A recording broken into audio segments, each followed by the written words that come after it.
Hello guys, welcome to my channel. আজকে একটা নতুন রেসিপি নিয়ে তোমাদের সামনে চলে এসেছি। তো সানডে মানে তো সবারই মাংস খেতে ভীষণই ইচ্ছে করে। তো আমি যেভাবে মাংসটা বানাই ঠিক সেভাবে বানাবো না, একটু আলাদাভাবে আজকে রান্নাটা করব। তো তোমরা সাথে থেকো আর ভিডিওটি দেখতে থাকো। এখানে আমি 1 কিলোর মতো চিকেন নিয়ে নিয়েছি। তো চিকেনটাকে ভালো করে পরিষ্কার করে জল দিয়ে ধুয়ে নিয়েছি। এবারে কড়াই বসিয়ে দেব আর তেল দিয়ে দেব।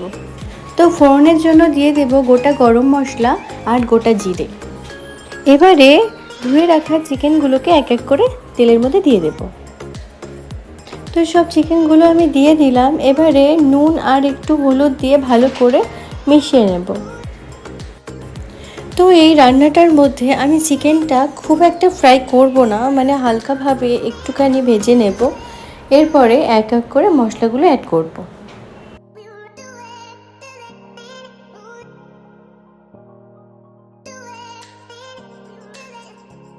এই চিকেনটার মধ্যে কি কি মশলা অ্যাড করব চলো তোমাদেরকে দেখাই। তো আমি টমেটো অ্যাড করব। তো টমেটো এখানে আমি কেটে নিয়েছি আর লঙ্কা বোটা ছাড়িয়ে রেখেছি আর কয়েকটা শসার টুকরো নিয়েছি আর আদা কুচি আর রসুন ছুলে নিয়েছি। এবারে কেটে রাখা টমেটোগুলো আমি মাংসের মধ্যে দিয়ে দিচ্ছি। তো আমি দিয়ে দিলাম। এবারে কেটে রাখা শসাগুলোকেও আমি দিয়ে দেব। এখানে আমি কাঁচা লঙ্কা নিয়েছি আর আদা রসুন নিয়েছি। তো এবারে আমি মিক্সারে পেস্ট করে নেব। সামান্য পরিমাণে একটু জলও অ্যাড করে দেব। এবার পেস্টটা করে নেব।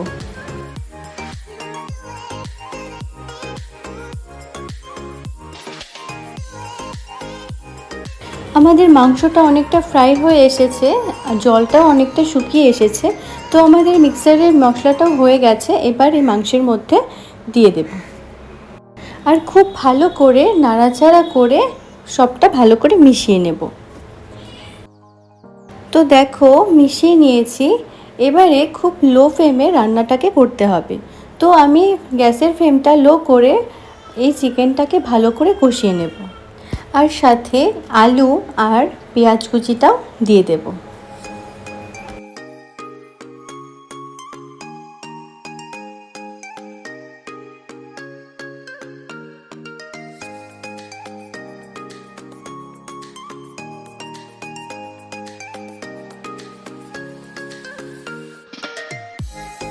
তো আমি পেঁয়াজ আর আলুটা দিয়ে দিলাম। এবার খুব ভালো করে মিশিয়ে নেব।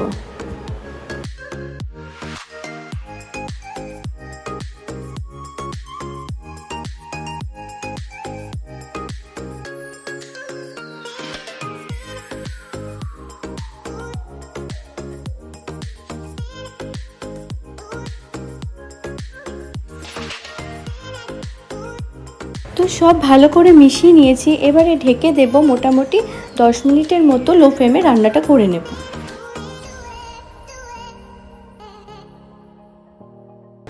তো একটু ভালো করে নাড়াচাড়া করে জিরের গুঁড়ো আর ধনে গুঁড়ো দিয়ে দেব আর আস্তে আস্তে মাংসটাকে খুব ভালো করে কষিয়ে নেব।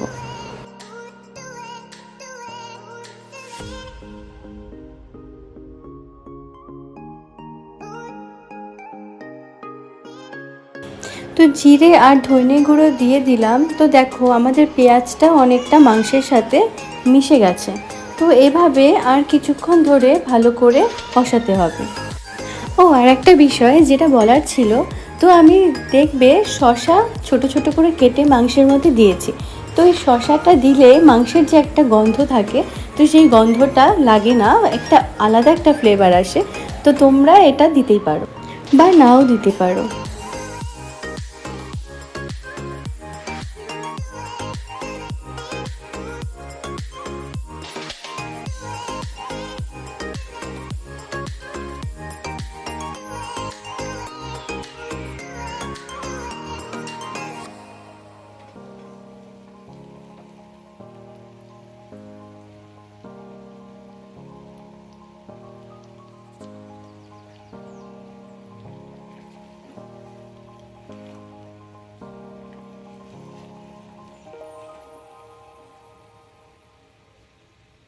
তো তোমরা তো দেখতেই পাচ্ছ মাংসটা কতটা কষানো হয়ে গেছে, সব মশলাগুলো মাংসের গায়ের মধ্যে লেগে আছে। মাংসটা ঠিক যতটা কষানো হবে মাংসের টেস্টটা ততটা বেশি হবে। তো আমার ভালোভাবে মাংসটাকে কষানো হয়ে গেছে, এবারে আমি পরিমাণ মতো জল দিয়ে দেব। তো জল দিয়ে দিলাম, এবার খুব ভালো করে চারপাশটা মিশিয়ে নেব।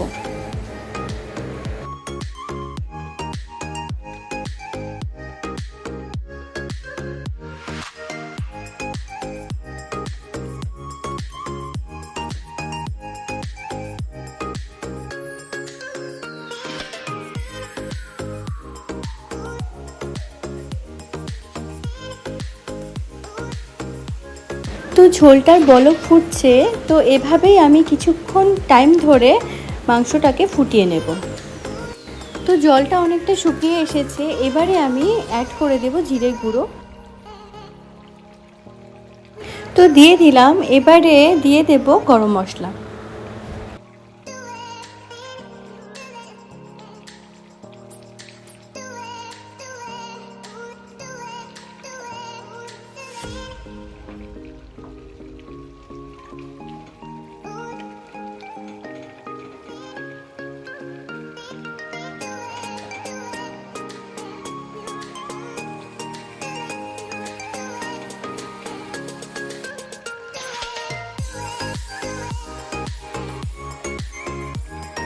তো আমাদের মাংসটা রান্না হয়ে এসেছে, তো একটু নাড়াচাড়া করে আমি নামিয়ে নেব।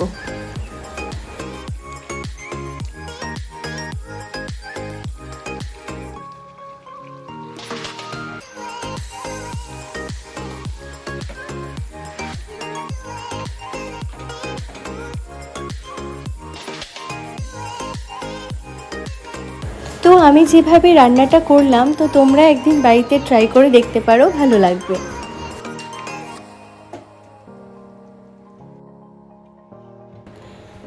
তো গাইস দেখতেই পাচ্ছ মাংসটা ঠিক কীরকম রান্না হয়েছে, তো তোমরা দেখে তো বুঝতেই পারছো।